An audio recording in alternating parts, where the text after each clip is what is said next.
The morning sun barely pierced the cold, early August sky when the political world erupted. A single post on Truth Social sent shockwaves through Washington. President Donald Trump had launched a blistering attack on reporter Jasmine Crockett. "Very low IQ," he wrote, his words sharp enough to slice through the usual political chatter. Not stopping there, he called her and the progressive squad country-destroying morons, and dared them to take cognitive tests. The post was more than a taunt. It was a calculated strike designed to provoke, humiliate, and dominate the national conversation. Trump didn't just throw insults into the void. He flaunted his own credentials, boasting that he had aced the Montreal Cognitive Assessment during his recent physical at Walter Reed National Military Medical Center. The implication was clear. He was untouchable, intelligent, and ready to prove it. For the online audience, it was spectacle. For Crockett, it was a deeply personal affront. She had crossed paths with Trump's rhetoric before, and the memory of past clashes was fresh. She recalled standing firm against his policies, denouncing gerrymandering in Texas that threatened fair representation, and openly calling him a piece of ST in speeches that had circulated widely. Each word had carried the weight of frustration and moral outrage, the culmination of witnessing policies she believed undermined democracy and marginalized communities of color. Now, Trump's post returned the insult with a venomous twist. This time, it was an accusation of intellectual inferiority, and one that carried the shadow of racial bias. Her advisors buzzed with concern, yet Crockett remained resolute. She understood the stakes. Trump's words were never idle. They had the power to dominate headlines, shift public opinion, and rally his supporters into a frenzy, and yet she refused to flinch. To her, the post was not just an insult. It was a symbol of the broader struggle between accountability and unchecked power, between truth and theatrics. Across the country, the political echo chamber ignited. Social media feeds flooded with commentary, memes, and outrage. Conservative pundits cheered Trump's audacity. Progressive commentators dissected the racial undertones, questioning why such personal attacks seemed targeted at women of color in positions of power. In living rooms and newsrooms alike, viewers debated the implications, some laughing at the spectacle, others shaking their heads at the descent into personal warfare. Crockett's response had been anticipated even before the post went live. She had once proposed taking an IQ test herself, a move intended to challenge Trump on his own terms. Now, that willingness loomed over the national stage, transforming a single post into a high-stakes duel of intellect, morality, and political theater. The fury had been unleashed, but the battle was only beginning. The crowd, the press, the internet, all watched, tense, as two political titans poised themselves for a confrontation that promised to leave no word unspoken, no insult unchallenged, and no public perception untouched. The auditorium in Phoenix was packed, a sea of eager faces illuminated by the late afternoon sun streaming through tall windows. Jasmine Crockett stepped to the podium, her expression a mixture of controlled fury and unyielding resolve. She had read Trump's post that morning, every mocking syllable replayed in her mind, but she refused to let it shake her. Instead, she channeled it, transforming personal insult into political ammunition. "You think calling me very low IQ is going to silence me?" she began, her voice firm, rising above the murmurs. The crowd responded with cheers and applause, a rhythmic affirmation that she was not alone in this fight. "You think your words can erase the work we've done to protect democracy, to challenge injustice, and to fight for communities ignored for far too long." Her words were sharp, precise, cutting through the tension in the room like a scalpel. She did not hesitate to call out Trump directly. "You are a piece of ST," she said, her gaze piercing, scanning the crowd as if daring them to absorb the weight of her accusation. "A wannabe Hitler who uses fear and lies to divide our nation." The statement reverberated through the auditorium, punctuated by gasps and claps alike. Some waved signs, others recorded every word on their phones, instantly feeding the digital storm that had already begun online. She pivoted seamlessly, connecting the personal affront to the broader political landscape. Redistricting in Texas, she explained, was not just a policy. It was a tool to suppress voices like hers, a racially charged tactic to manipulate representation. "They want to erase our districts, silence our voices, and pretend it is lawful," she said, letting each phrase linger. But we will not back down. We will not be intimidated by insults or spectacle. The tension in the room built with every line. She shared anecdotes from constituents affected by gerrymandering, painting vivid human portraits of families struggling to be heard. One mother, a teacher, had written to her describing how local politics had stripped resources from her school, an injustice Crockett framed as part of the systemic rot she was fighting. The audience felt it viscerally, leaning forward as if drawn into the very homes and classrooms she described. Crockett did not pause to bask in the applause. She raised the stakes, challenging not just Trump, but the institutions that enabled him. We cannot rely on courts that turn a blind eye. We cannot rely on legislators who choose party over justice. This is our fight, and we will stand together. Her words were a blend of fury and strategy, a masterclass in turning an insult into a rallying cry. As she concluded, a crowd erupted, chants echoing off the walls. The speech would be dissected online for hours, every inflection, every glare, every pause analyzed for meaning. But in that moment, Crockett's message was clear. She would not be intimidated, she would not be silenced, and she would not let a single word of mockery define her or the cause she had sworn to defend. The defiant retort was delivered, and the political battlefield was set ablaze. By the next morning, the story had exploded across every major network and social media platform. Headlines screamed in bold, each outlet trying to outdo the other. Trump mocks Crockett, very low IQ.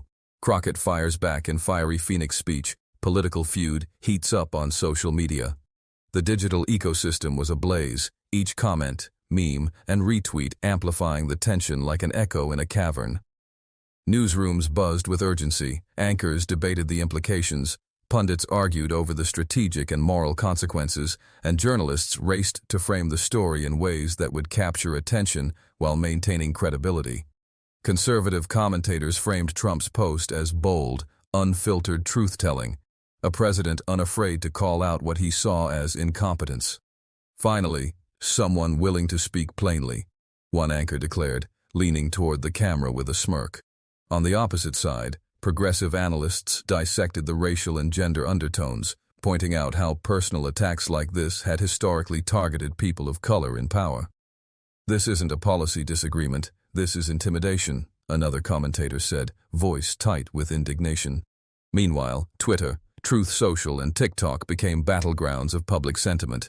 Short clips of Crockett's Phoenix speech circulated endlessly. The line, "You are a piece of ST," ignited both applause and outrage. Memes caricatured Trump and Crockett, exaggerating expressions, gestures, and postures, turning political discourse into performance art for the online masses. Political observers noted the virality factor. Every new share, every clip, every headline was layering pressure on both figures, forcing the feud into a feedback loop of attention and reaction.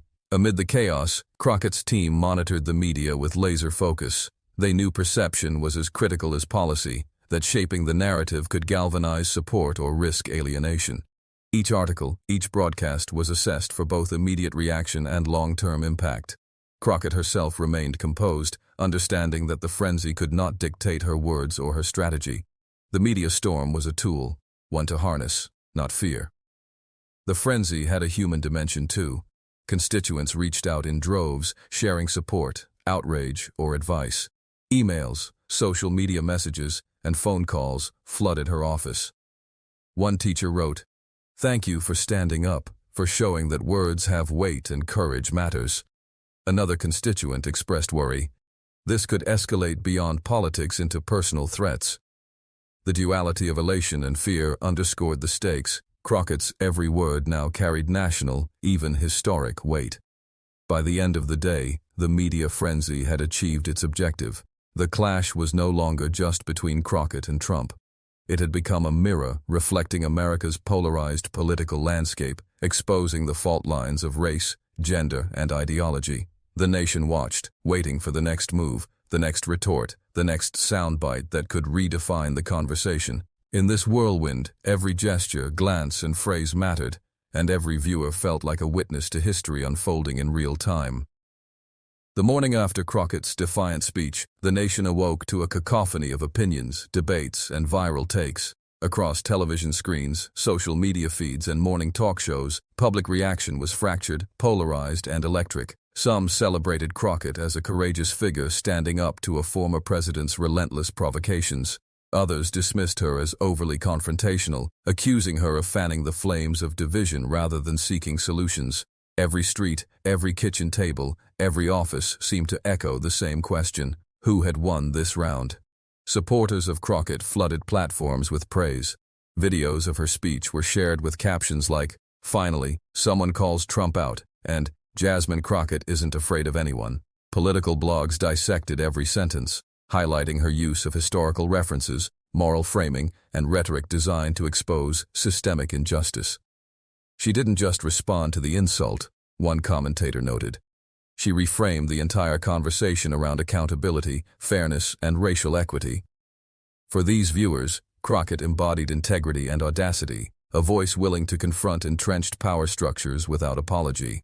Trump's supporters, meanwhile, doubled down on their defense. Conservative commentators framed his post as a candid, necessary critique. "This is what happens when politicians hide behind virtue signaling," one pundit said. Trump called it like it is, no sugarcoating. Social media accounts echoed the sentiment with memes portraying Crockett as overreacting, suggesting her anger was performative rather than substantive. In forums and comment sections, debates grew heated, often devolving into arguments that mirrored the nation's partisan chaw. Meanwhile, commentators debated the broader implications. Was Trump's insistence on a cognitive showdown a metaphor for his approach to politics, reductionist, performative, and confrontational? Was Crockett's restraint a demonstration of strategic intelligence, a refusal to be drawn into low-stakes spectacle? Analysts noted the symbolism: two powerful figures using personal attacks and public challenges as proxies for ideological battles. Meanwhile, commentators debated the broader implications. Was Trump's insistence on a cognitive showdown a metaphor for his approach to politics, reductionist, performative, and confrontational? Was Crockett's restraint a demonstration of strategic intelligence, a refusal to be drawn into low-stakes spectacle? Analysts noted the symbolism: two powerful figures using personal attacks and public challenges as proxies for ideological battles. Every news cycle became a referendum not just on character, but on the political culture that rewarded provocation over policy. The public response was as divided as ever. Memes circulated showing Crockett holding a pencil poised over a test sheet, Trump peering over her shoulder with exaggerated intensity. Online forums exploded with predictions, wagers, and arguments, some mocking, some serious.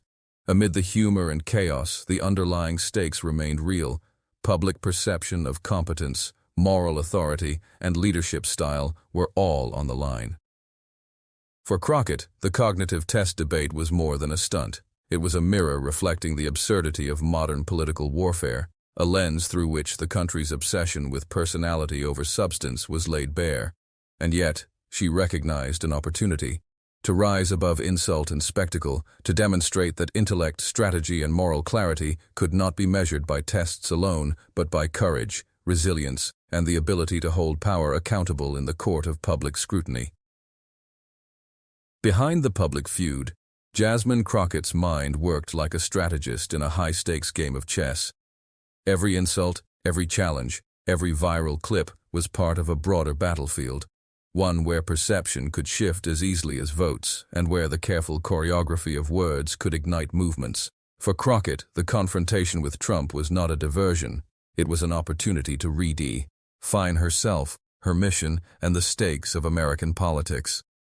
In private meetings with her advisors, she outlined a strategy that was both bold and methodical.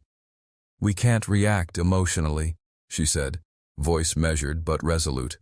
"This isn't about proving him wrong in a tweet. It's about showing the American people what leadership really looks like: courage, consistency, and conviction." She insisted that every public appearance, every statement, every engagement be framed around accountability, justice, and the moral responsibility of elected officials. The goal was clear: transform the chaos of insult into a narrative of principled defiance. Her team worked tirelessly, crafting speeches and appearances that balanced fury with focus. They analyzed the impact of her Phoenix rally, noting which lines resonated, which gestures amplified her authority, and how the crowd's reactions could be leveraged to demonstrate authenticity. They monitored social media in real time, identifying trends, highlighting supportive voices, and strategically responding to misinformation. Every post, every clip, every comment was a potential turning point, a chance to assert control over the narrative. Crockett's strategy extended beyond optics. She understood that Trump's provocation could overshadow substantive policy discussion. To counter this, she seized moments to foreground her legislative priorities: gerrymandering reform, voting rights, and economic justice. In interviews, she seamlessly pivoted from confrontation to policy. This isn't about insults. It's about fairness in our democracy. It's about making sure every vote counts and every district is represented equitably.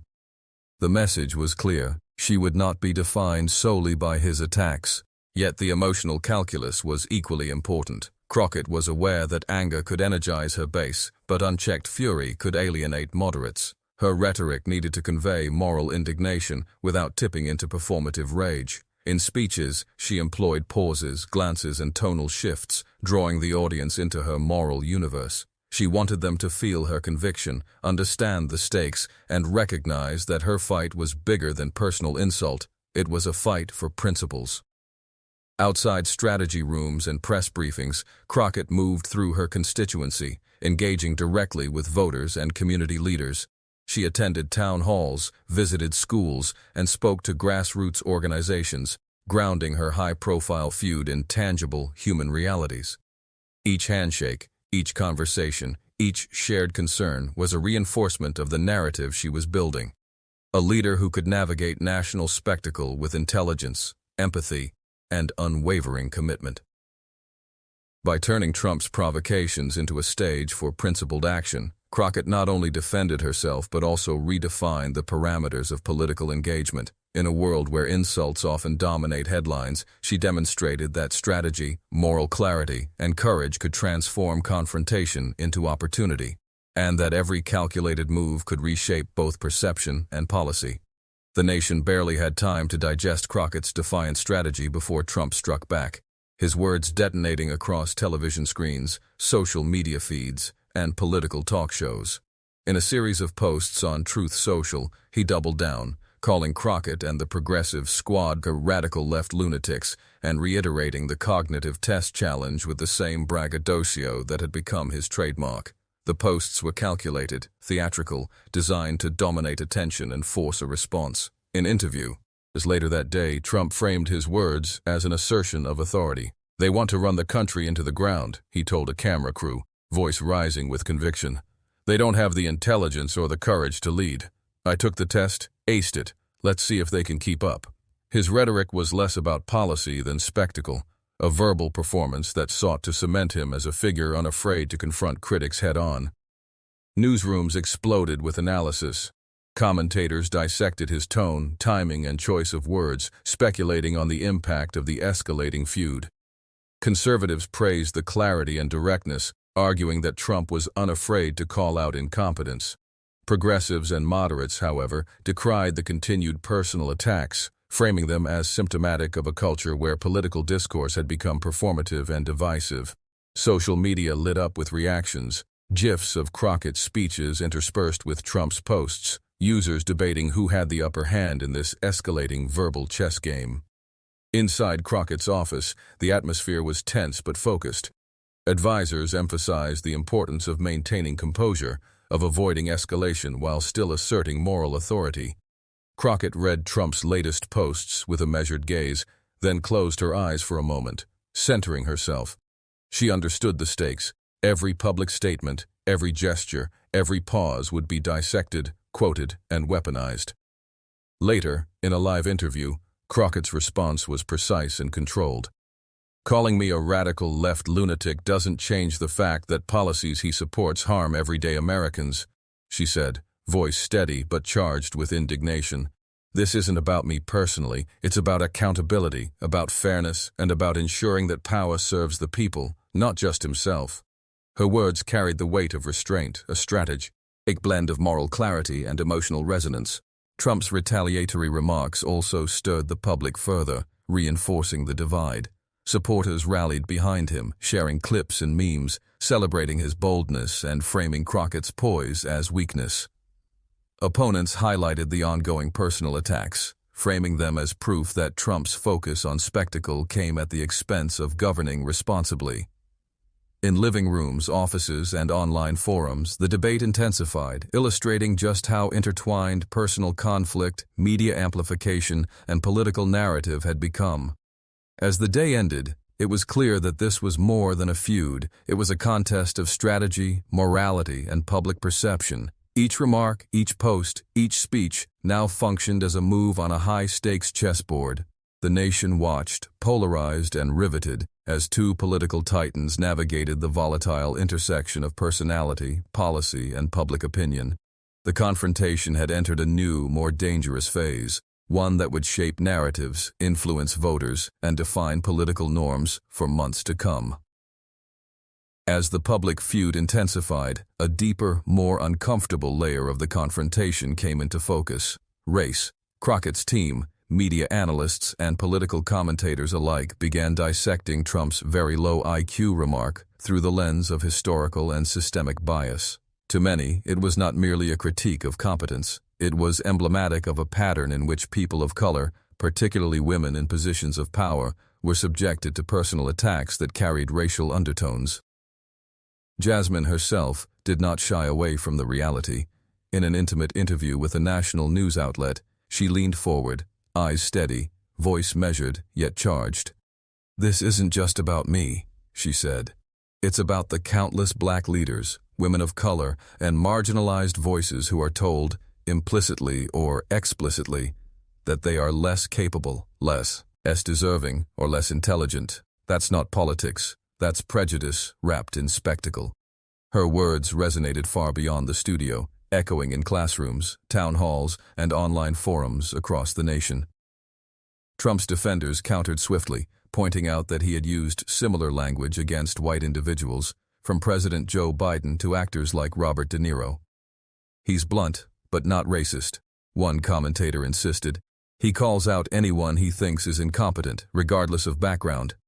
Yet the nuance often got lost amid the viral clips, GIFs, and memes, leaving public perception largely shaped by the emotional resonance of Crockett's narrative. The racial dimension deepened the stakes in ways both subtle and overt.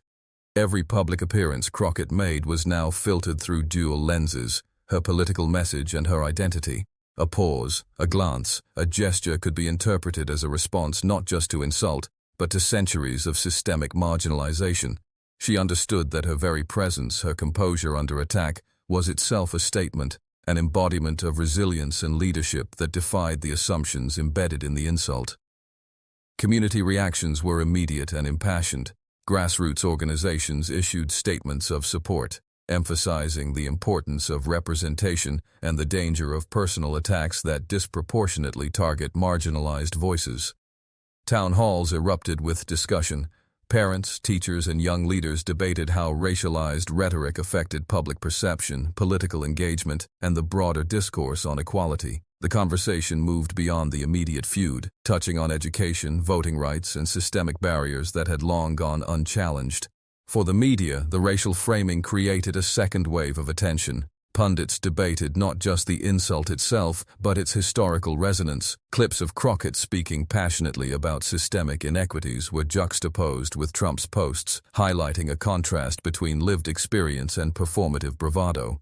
Social media amplified the conversation, with hashtags and trending threads turning the discussion into a national reckoning about language, power, and the intersection of race and politics. By the evening, it was clear that this feud had evolved beyond individual personalities. It had become a prism through which the nation examined identity, prejudice, and authority. Crockett's response was no longer just a defensive retort. It was a moral statement, a challenge to the assumptions embedded in political insult, and a demonstration of resilience that could inspire both reflection and action across the country. Beyond the fiery exchanges and viral headlines, a quieter, more insidious layer of the conflict emerged. The role of institutions in amplifying, excusing, or ignoring the spectacle. Crockett recognized that Trump's insults did not exist in a vacuum. They were enabled and magnified by media conglomerates, partisan think tanks, and political machinery that often rewarded outrage over accountability. The challenge was not just personal, it was structural. Inside Crockett's strategy room, advisors pored over news cycles, social media metrics, and historical patterns. Every headline, every trending clip, every pundit segment revealed the mechanics of complicity. "They're not just reporting," one analyst said. "They're framing, selecting, amplifying. The outrage economy ensures the most inflammatory content gets the most attention, and that content often targets marginalized voices disproportionately." Crockett nodded, her jaw tight. She understood that. She was not merely facing an individual opponent. She was confronting an entire ecosystem designed to perpetuate spectacle over substance. She turned to public institutions, pointing out the gaps in accountability. Regulatory agencies, oversight committees, and media watchdogs existed, she argued, but their influence was limited, their reach often muted by political pressures. When institutions fail to check power, she explained to a small gathering of journalists, the consequences are felt not just by elected officials, but by the people they are meant to serve. And when marginalized leaders are attacked, the failure is magnified. Her words carried weight, highlighting systemic flaws that often went unnoticed amid the noise of daily politics. Even within Congress, the institutional response was uneven. Some legislators condemned the personal attacks and called for decorum. Others remained silent, calculating that speaking out could provoke backlash or disrupt alliances. Media outlets mirrored this ambivalence. Headlines alternated between sensationalizing insults and cautiously analyzing policy implications, leaving viewers uncertain about the boundaries between critique, accountability, and spectacle. Public engagement reflected this tension. Social media feeds were awash with debates about free speech, political theater, and institutional responsibility. Supporters of Crockett emphasized the importance of checks and balances, the necessity of independent oversight, and the moral obligation to challenge entrenched power. Critics accused her of overanalyzing, claiming she was manufacturing outrage where none existed. In this cacophony, the institutions themselves, media, government, and civil society, acted both as platforms and as enablers of the conflict, their complicity shaping the very narrative Crockett sought to navigate.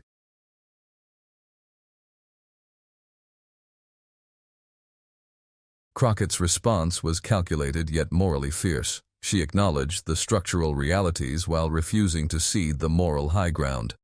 "We cannot wait for institutions to act," she declared at a press briefing, her voice steady, commanding. "We must hold them accountable, demand transparency, and ensure that power is exercised responsibly. If we fail to do so, insults and spectacle will overshadow justice, and history will remember our silence more than our courage."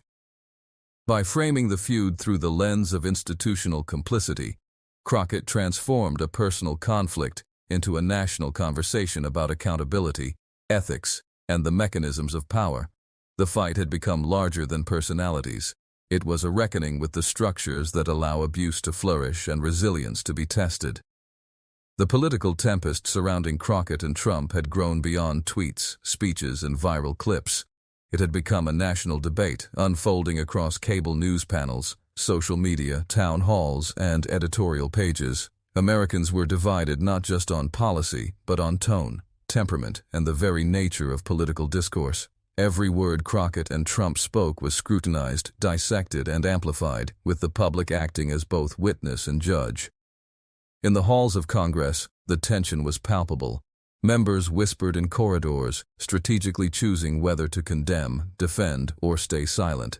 Committee hearings briefly touched on the issue, with representatives debating decorum, political civility, and the limits of public attacks. For Crockett, the stakes were clear. She needed to maintain credibility while navigating a highly polarized environment, ensuring that her response was seen as principled rather than reactionary. Television news networks churned out analysis around the clock. Pundits framed the feud as a test of leadership, highlighting Crockett's composed defiance against Trump's incendiary provocations. Conservative commentators countered with narratives of toughness and bluntness, portraying Trump's attacks as fearless truth-telling. Every clip, from her fiery Phoenix speech to his mocking posts, was replayed, dissected, and debated. Across social media, short-form videos condensed entire speeches into punchy, shareable moments, fueling discussion, outrage, and partisan commentary in equal measure. Meanwhile, the cognitive test challenge remained a focal point. Experts weighed in on its relevance and legitimacy, debating whether Trump's claims were substantive or merely performative. Crockett's measured refusal to engage directly was framed by supporters as strategic wisdom, demonstrating a focus on policy over provocation.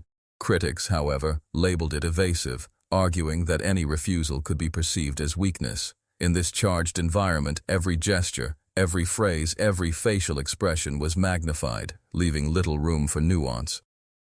On the ground, constituents debated passionately.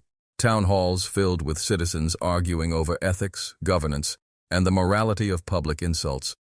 Community leaders spoke about the broader societal implications, highlighting how attacks on black women leaders reflected enduring inequities in political power. Students organized discussion panels to analyze rhetoric and media framing, turning classrooms into microcosms of the national debate. The conversation was no longer just political. It was moral, cultural, and deeply personal for many Americans. Amid the chaos, Crockett maintained her composure. She appeared on selective media outlets, articulating her priorities with clarity, framing the feud as a lens to examine accountability, systemic bias, and the responsibilities of public office. "This isn't about insults," she emphasized, voice steady yet impassioned. "Ned. It's about integrity, about leadership, and about ensuring that power serves the people, not spectacle." As the nation wrestled with interpretation, perception, and allegiance, the feud had become